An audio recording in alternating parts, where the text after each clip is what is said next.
Hello, everybody, and welcome back to Potty Plan Entertainment. My name is Chris, and in case you don't know, I review movies and I rank them on a scale of 0 to 100 in increments of 5. Today, we are back to talk about Doctor Strange in the Multiverse of Madness. This is one of the most anticipated movies of the year. Everybody was talking about this, everybody was making theories, everybody was hyped for this, and now it is here. It actually officially comes out tomorrow, but I caught an early screening today.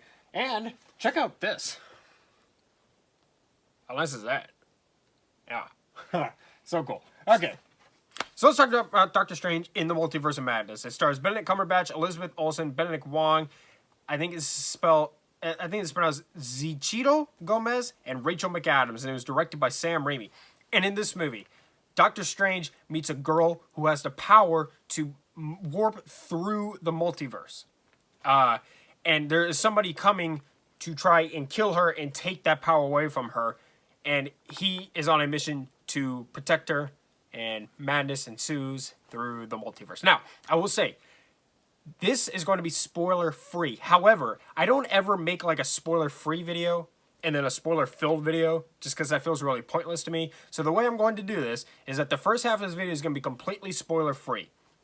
Then I'm going to give my rating for the film, and from then on out, it will be completely spoiler-filled. So, if you haven't seen the movie yet, it's okay. I'm not going to spoil it for you, but once I rate the movie, go ahead and go see the movie first, and then come back to the video.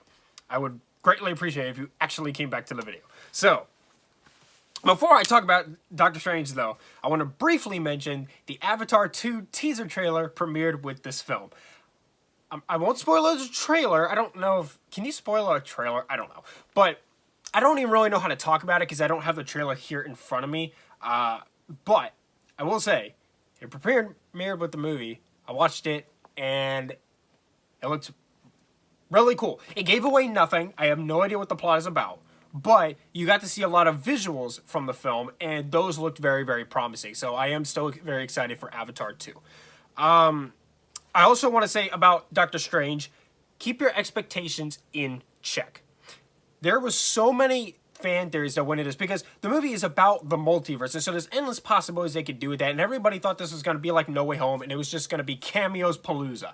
It's not. There's a few little nice things in there, but this is not Spider-Man No Way Home. Keep your expectations in check. This is very much focused on being a Doctor Strange sequel. This is not Spider-Man No Way Home. Do not go into it expecting that. Keep your expectations in check. It's not even a 10 out of 10 film, okay?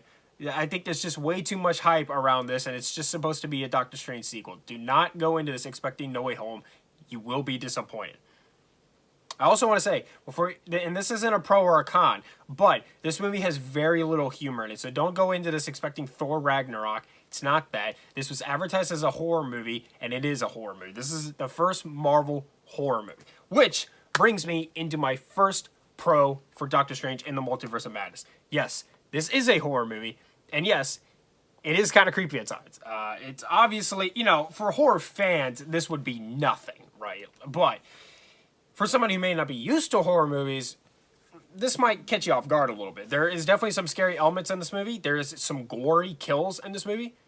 Yeah, like there is some stuff, that it's kind of gory. But it's PG-13, so it can only go so far with it. But there are some gory horror elements in the film, man. They delivered as promised. It's a Marvel horror movie. The CGI is really good, as it always is in these Marvel films. The visuals are really cool when they're going, like, all this madness is happening in the multiverse, right? And so there's a lot of, like, really cool, like, trippy elements to it, that the beautiful visuals that look really, really cool. The action is really good. I don't like it as much as the action from the first movie, and I'll talk about why in a minute. But they do get creative with it. There's this one scene, and no spoilers, but where there is a battle involving music. I'll just leave it at that. But it's pretty creative. I think this movie sends a good message about happiness. The overall theme of this movie is finding happiness in life, and I rode with that all the way through it. I thought that was a good central message.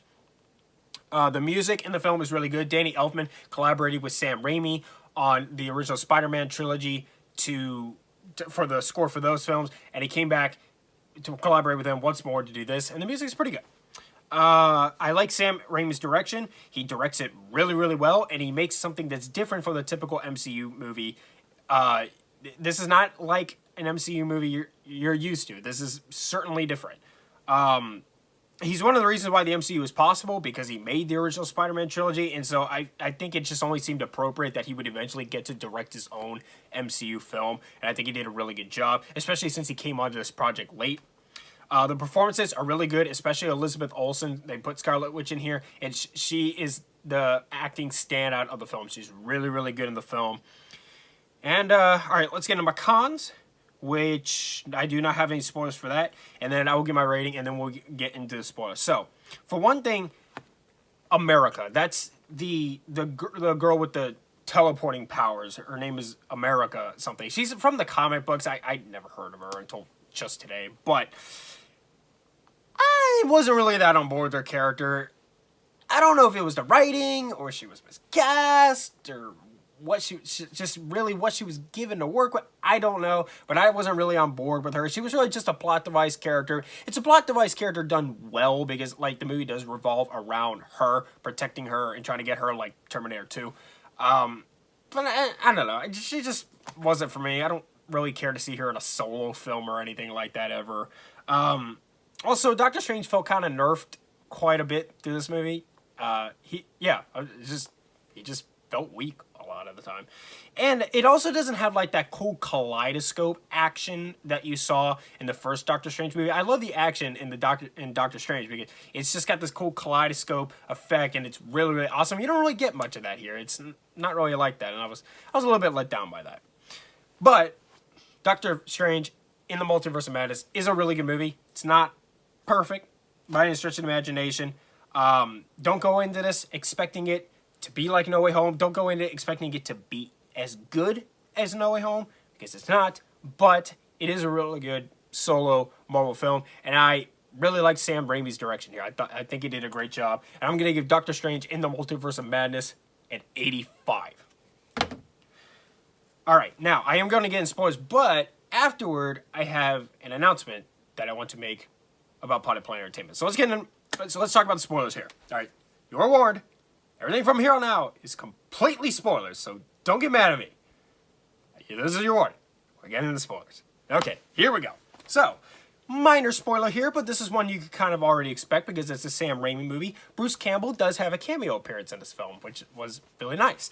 I like seeing him because he was in the Evil Dead trilogy. I really like Army of Darkness, and it was nice to see him make another cameo appearance in this. He's always funny when he makes these cameo appearances for Sam Raimi, and I really liked him in this. The dead Doctor Strange was really cool. It was gnarly, and I really liked how he possessed a dead body. That was just a really cool element to me. And also, Mr. Fantastic is in this movie, and so is, what's his name? Dr. Whatever from the X-Men? I'm not super into X-Men. Whatever his name is. Patrick Stewart is in this movie, playing his character from the X-Men. And also the Ultron bots. I thought that was kind of interesting. It would have been nice if they did a little bit more with that, but the Ultron bots were pretty... I was about to say pretty cool, but they don't really do anything. I think it was kind of funny how like they had like little Ultron minion things in the multiverse. But John Krasinski as Mr. Fantastic. Now, here's the thing. I was really sad when they killed him, and they killed him in a gory way. I was like, why did you do this? You just introduced him. But then I remembered that there is a Fantastic Four project coming in the future. So this confirmed to us who will be playing Mr. Fantastic. It is John Krasinski. And I am all on board with John Krasinski being Mr. Fantastic. I love that. That is, yes, let's do it. Like we might actually be getting a good Fantastic Four movie, because John Krasinski's in it. Yeah, so that was really awesome to me. Yeah, it was a pretty good movie. So 85 out of 100 for Doctor Strange in the Multiverse of Madness. This is nice. I like this. Okay. I will be back soon with more Michael Bay reviews. And, my announcement. Right. So, this summer, on Potted Plant Entertainment, we are making this the Summer of Marvel. I will officially be rewatching every MCU movie in order of release, and I will be reviewing it, except for the ones I've already reviewed on the channel. So, I will be reviewing every single MCU movie this summer. This will be Potty Planet Entertainment's Summer of Marvel. So, very excited to talk about that and share that with you. So, thank you so much for watching. Subscribe to Potty Planet Entertainment for more. Hit the like button. Leave me a review suggestions down in the comments down below. Follow me on Instagram at Potty Planet Entertainment for channel updates. And much love. You know, the way he does it makes it so much cooler. Like, yeah, whatever.